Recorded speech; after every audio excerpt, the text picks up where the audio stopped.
What is up, guys? Jerry Rebel back with another video. I just recently got to 150 engineering and I wanted to throw together a quick video going over how I did it.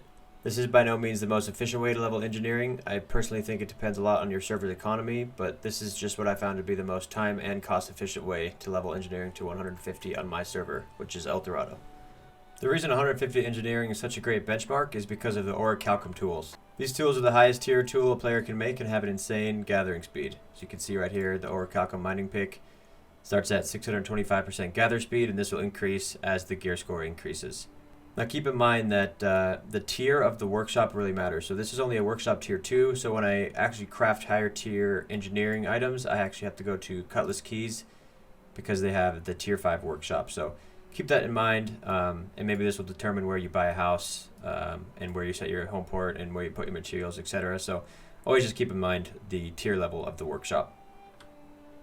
As you can see, my refining profession levels are much higher than my gathering profession levels. This is because I ended up buying a lot of raw materials to try and get to 150 engineering ahead of the curve, and also because leveling my gathering professions will be much faster with Orichalcum tools. To be honest, I actually didn't spend as much gold as I thought I was going to need to spend to 150, so hopefully your economy, the economy on your server is like mine, and will treat engineers well. The first 50 levels I mainly crafted iron cartridges and gunpowder. Iron cartridges are right here underneath ammunition, and then you actually need the gunpowder to craft the cartridges, which are right here. They only require saltpeter, flint, and charcoal. And I've heard crafting gunpowder from level 1 to 50 is the most efficient, but because I use a musket, I found it worthwhile just to craft cartridges as well. I was also making iron tools for a lot of my company members, which helped me out a lot, and these are fairly easy, so crafting things for friends and company members will help you out a lot. From 50 to 100 engineering, I mainly focused on steel tools, which is the second tier of tool after iron, which are right here, and they require 50 engineering. Same thing as the iron tools, I actually made a lot of these for my company members and friends, and I made a lot extra so I could sell them at the trading post. And I did this pretty quickly. I think I did this end of the first day or beginning of the second day, so a lot of people were looking to buy tools. I also made the last light spear, which is a named spear right here. This requires 76 engineering, and since I used the spear, this was a pretty good upgrade. And keep in mind that these named weapons award a lot of engineering XP, so 1440 engineering XP at level 76 was a lot compared to like the steel spear is 540, so it almost gives triple the XP. So I recommend that if you use the bow, the musket, the spear, or the hatchet to craft the named weapons as you level up your character, because these are usually pretty good upgrades.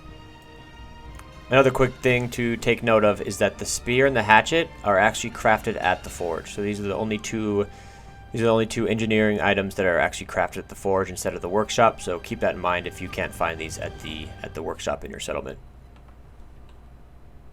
I also made lacquered, right here, lacquered wooden bows for about 10 levels in the middle of 50 to 100. I think I did it to like 78 to 88, solely because their primary resource required is the wood and not metal. Like the musket requires steel ingots, this only requires lumber, and usually the wooden materials are going to be cheaper, and they were much cheaper on my server compared to iron, steel, star metal, etc. And this may vary depending on your server, but for the most part, metal will always be more expensive than wood. Leveling my engineering from 100 to 150 was when it started getting fairly difficult and pretty expensive if you're not farming all the resources required. As soon as I hit 100 engineering, I made the third tier of gathering tools. So I made the star metal harvesting sickle, logging axe, mining pick, and the skinning knife, and I made about 10 sets of these for my friends and company members, and this gave me a good few levels of engineering experience. At about 120 engineering, I made almost 6,000 star metal cartridges, which is a crap load, and I've been successfully selling them on the trading post. And I also use a musket, so this was a pretty easy choice for me. So I've had bullets from level like 45 to 60. Now I'm 60. I hit 60 yesterday, so you know, if you use the musket, I highly recommend just making cartridges. And even if you don't use the musket, these will sell pretty well on the trading post. Another reason I made the cartridges was because of the gunpowder, and if you remember from level 1 to 50, I crafted a lot of gunpowder, so I had a few hundred in my storage, so I had those resources ready. After making about 6,000 cartridges, I hit just about 135 engineering, and this is when the grind really started to feel pretty hard. I was making star metal spears, hatchets, etc., but it never felt like the higher tier weapons were ever worth it. Just because the star metal was pretty expensive, or I just had to go farm it myself. And this is when I looked at the weak proficiency booster. So this is the first consumable that you can make as an engineer, and it requires level 20 engineering.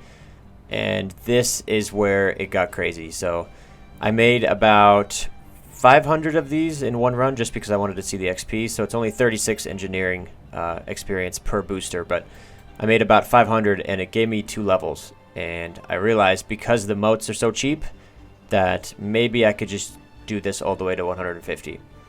And so I did. So I bought about 4,000 air motes and 4,000 soul motes. It was in between 4,000 and 5,000. It was a lot, but these were going for about 0.7 each on my server, and I basically bought them all out from the Windsward and the Everfall trading post, and that totaled about 56 to 6,000 gold. And because I actually am in Windsward, this is where I just bought my house, I just go down to the river right here and grab all the water that I need. It's going to be pretty cheap on the trading post, but just to save a few coins, I just go down here and gather fresh water for the weak proficiency boosters. Now that I've hit 150 engineering, the real grind has started, and I'm planning on hopefully hitting 200 engineering maybe by the end of next week. The main goal is because I want to get the 600 gear score spear and musket, so that's going to be my goal. I hope this guide will help you guys out. I know I was testing a lot of things in between 100 and 150, and I have a feeling that some people are going to get stuck in between those levels and just realize, holy crap, this is a big grind. You know, you're crafting tools and weapons, and it just never feels worth it. But the weak proficiency boosters will help you get to 150 very quickly, and it's fairly cheap. So, you know, hopefully you guys can take advantage of this on your server.